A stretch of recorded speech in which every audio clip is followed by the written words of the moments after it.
So I kind of feel like I was thrown under the bus. I mean, I have to follow Reagan, probably the greatest orator of the last century. So that's a tall order. So thanks. You know, I have a lot to thanks. Hi, like I said, my name is Matt Anderson. I'm with the Coalition for Self-Government in the West, which is a project of the Sutherland Institute. The Sutherland Institute is the premier conservative think tank in the state of Utah. We produce policy, we produce sound ideas. We lobby government officials to make sure that conservative ideals are present in our government and in our lives. The Coalition for Self-Government in the West specifically deals with energy regulation, public lands, and federal dependency. We've been very involved with this issue for a number of years, and it's an honor and privilege to be here today to specifically talk about public lands and timber in particular. So to begin with, I want to talk about the study that you see on your table, the Divided Land Study that was put out by the Property Environmental Research Center. We collaborated with PERC on this. It's a wonderful report that was released in March of 2015. The purpose of this report is to show the expenditures and revenues of the federal government, the BLM National Forest Service, compared to state trust lands, and to show the differences. Now, there's a number of differences between state trust lands and the federal government, as I think we're all aware in here. Primarily, it's what governs them and the policies that they have in place that creates the differences. The federal government, BLM and National Forest Service, they're multiple use lands, and they don't have a mandate to produce any revenue. So there's really no accountability there. They don't have an accountability to, use the resources that we all know are in the land and to use them wisely. There's a lot of bureaucratic overhead, as Reagan spoke about today with the Bureau of Land Management and National Forest Service, and there's a lot of waste and want. Compare that to state trust lands. State trust lands do an exceptionally good job, of producing revenue for the states. And where does that revenue go? Well, to build roads, to fund our education system, fire departments, police departments, among many other things. So again, the states, have it down and they really know what they're doing. So to begin with, this report examined, like I said, the expenditures, how much it costs to manage land versus how much revenue it brings in.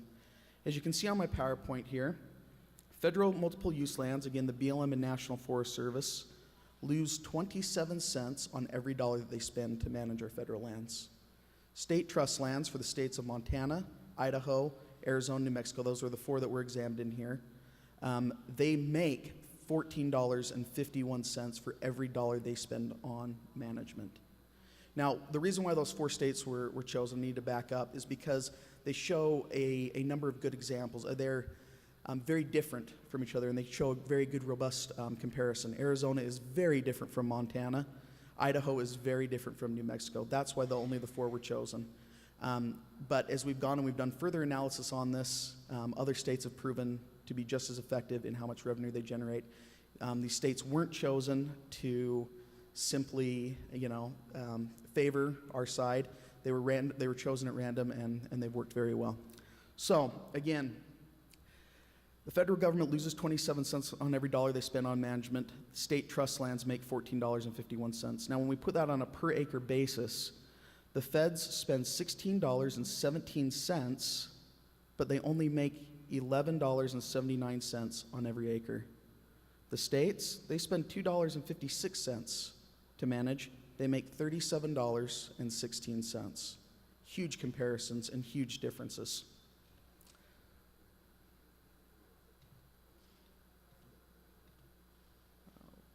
Let me go to the next slide.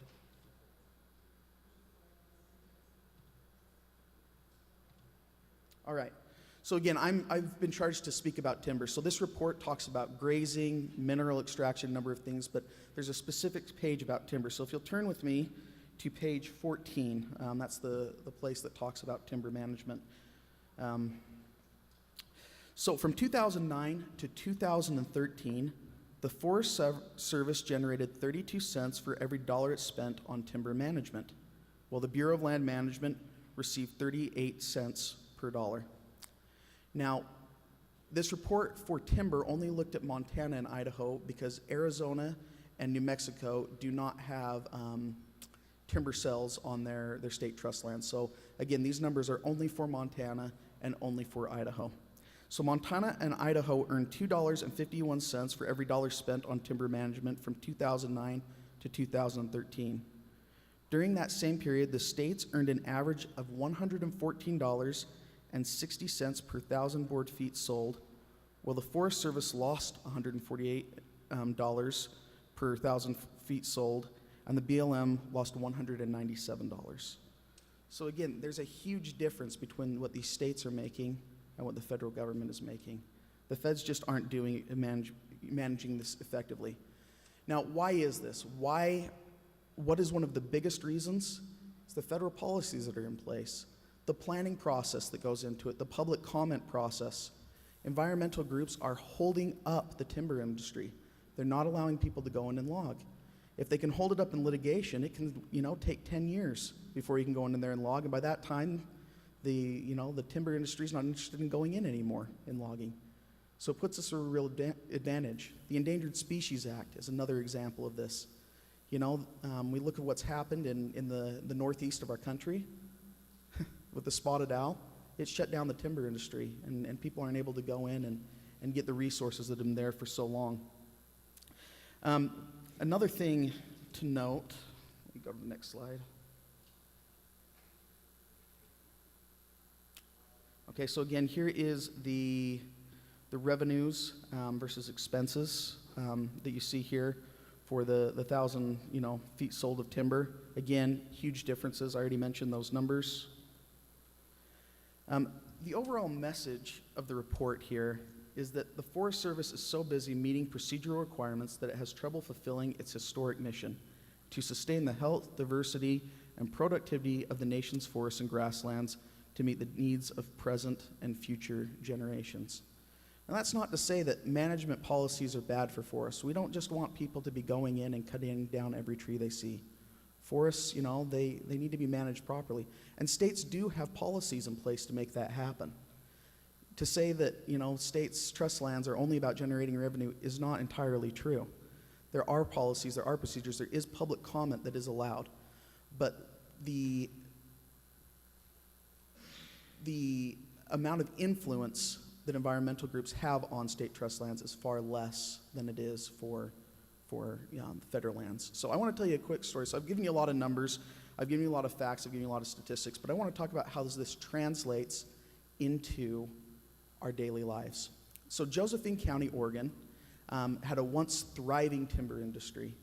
People were going in and cutting down trees, and the forest was healthy and things were very good. Well, the spotted owl incident came up, and the federal government came in and said, we can't have you cutting down trees anymore. So what we'll do is we'll give you a little bit of money to help supplement that. Payment in lieu of taxes, or as I like to call it, pennies in lieu of trillions, because you're really not receiving as much as you would otherwise. So they came in and they started giving money to the people there.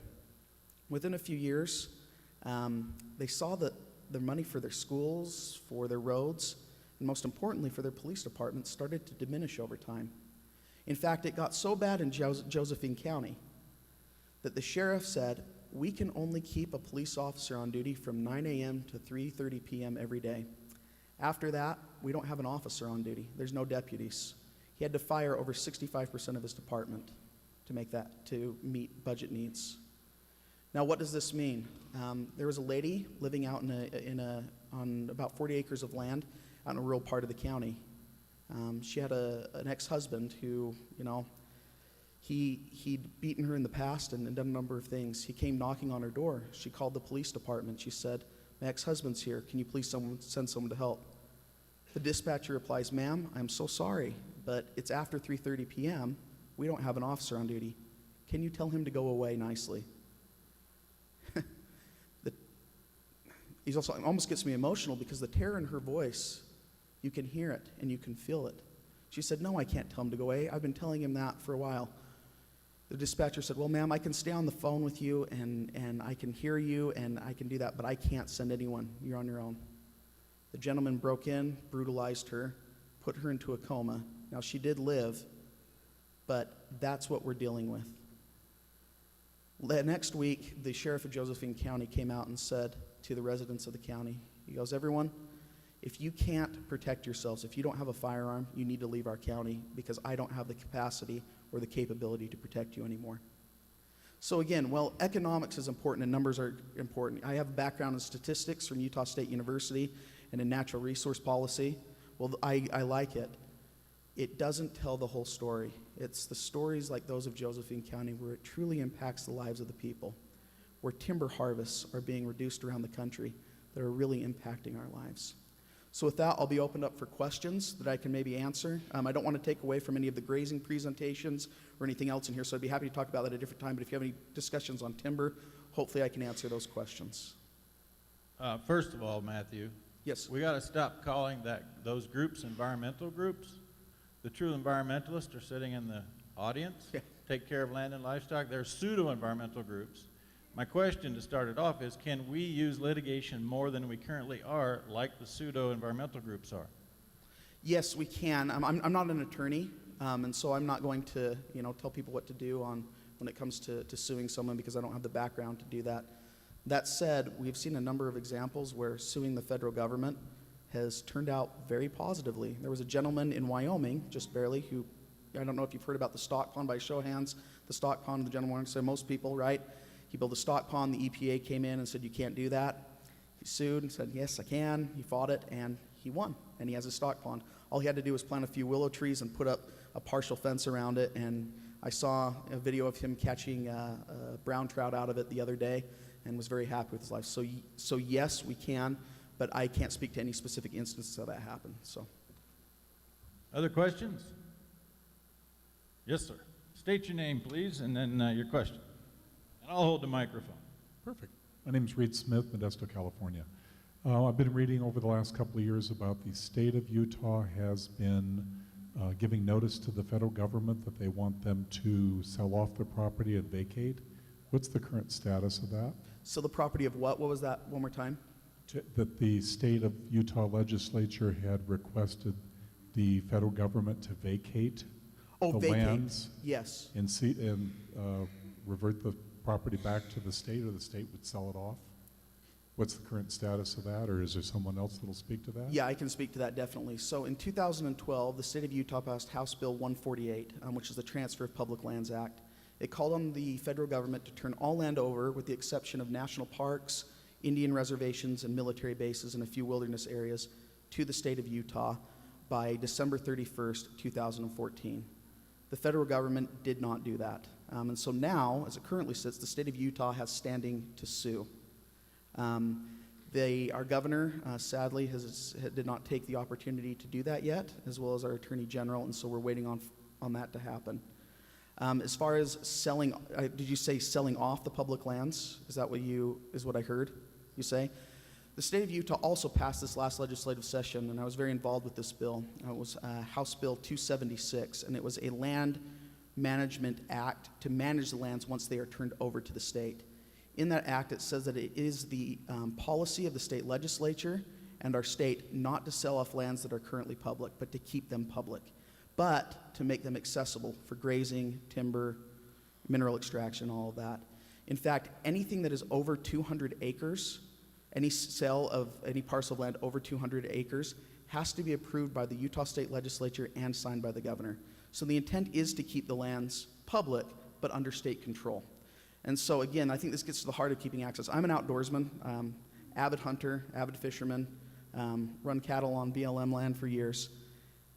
If I thought that I was on the other side and going to be selling it off and I wasn't going to have access to those resources and be able to do those things I love, I wouldn't be on this side of the issue. The simple fact is these lands will remain public, but they'll remain in the hands of the state and closer to the people who know the land and care about the land more than anyone else, not bureaucrats 2,000 miles away in D.C.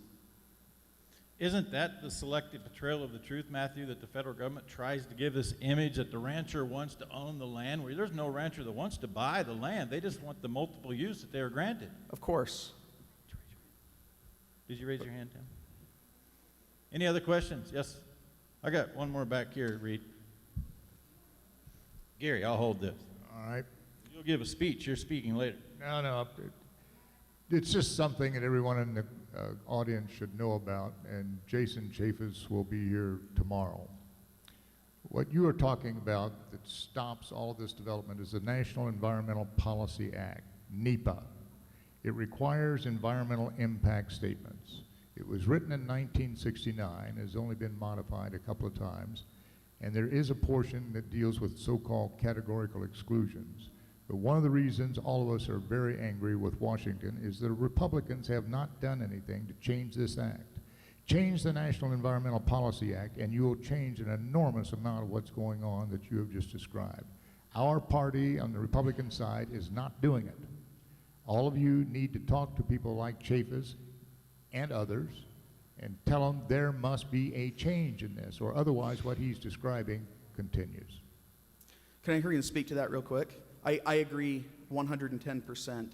NEPA was passed under the disguise that it would be good because we would all have say into how our lands were managed.